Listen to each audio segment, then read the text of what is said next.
are two aspects that we need to be aware of.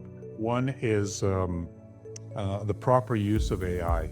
So we actually track the AI policies in terms of the proper use of AI for ethical purposes, and we employ those standards that are being developed in Europe. In Europe, there's a very active movement, as well as in Canada.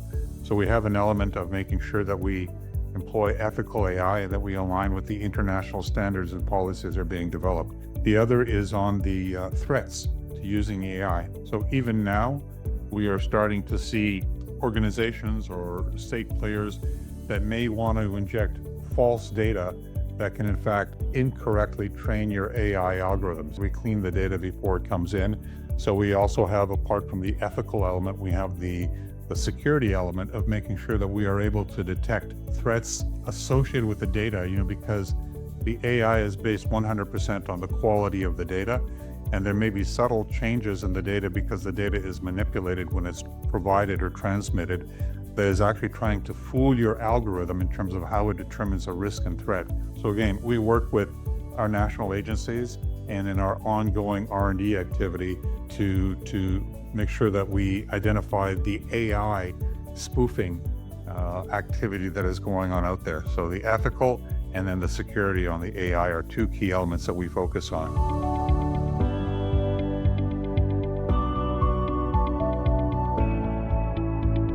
Yeah, so I actually have hundreds of real-world examples of situations that we could have identified and prevented had an organization be implementing it. And if we talk about commercial risk, we have the ability, when we go back in time and looked at the data, we had the ability to detect the bad driving habits of the captain of the Costa Concordia. So the ship owners, had they been using OCIANA, we could have provided them its TomTom for ships. But this ship's captain wasn't adhering to standard regulations for closest point of approach or speeds in certain areas. That's a real world example that OCIANA could provide. We actually detected maybe about 5 or 6 years ago, an unintentional case of critical underwater infrastructure protection. So we identify a ship that had dragged its anchor and damaged an undersea cable unintentionally at that time. We now have the ability to identify vessels that may be approaching an area of a critical underwater infrastructure and provide that risk or threat warning to the appropriate agency. And we're working with a couple of nation states, they happen to be NATO related, that are interested in that capability. We have identified vessels that have engaged in fuel embargo running.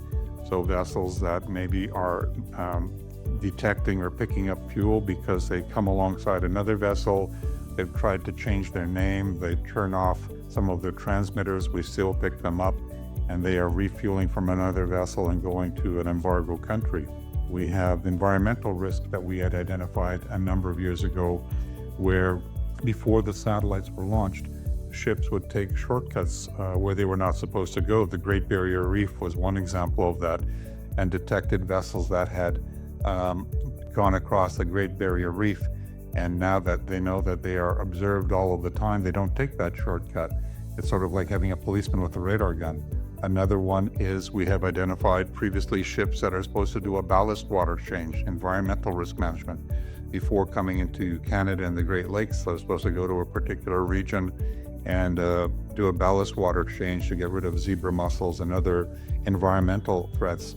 And you've identified where a vessel didn't do that. They actually doctored the books to save fuel and time and come in, and we could report that they didn't do the ballast water change because we can monitor the area. We have some very unique capabilities that we have developed and patented that we can confirm that no other country has, that our security organizations are looking at, to identify a vessel based on, I'll say, the behavior characteristics of that. So, I could give you several hundred examples of real world things that we have detected.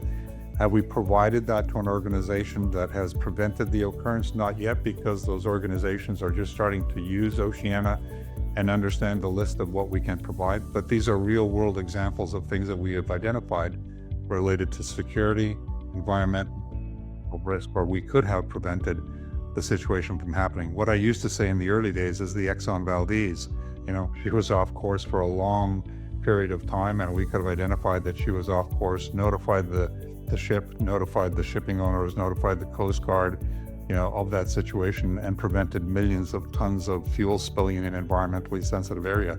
We can still do that today with OCIANA. So those are some real world examples of what we have done and what can be done.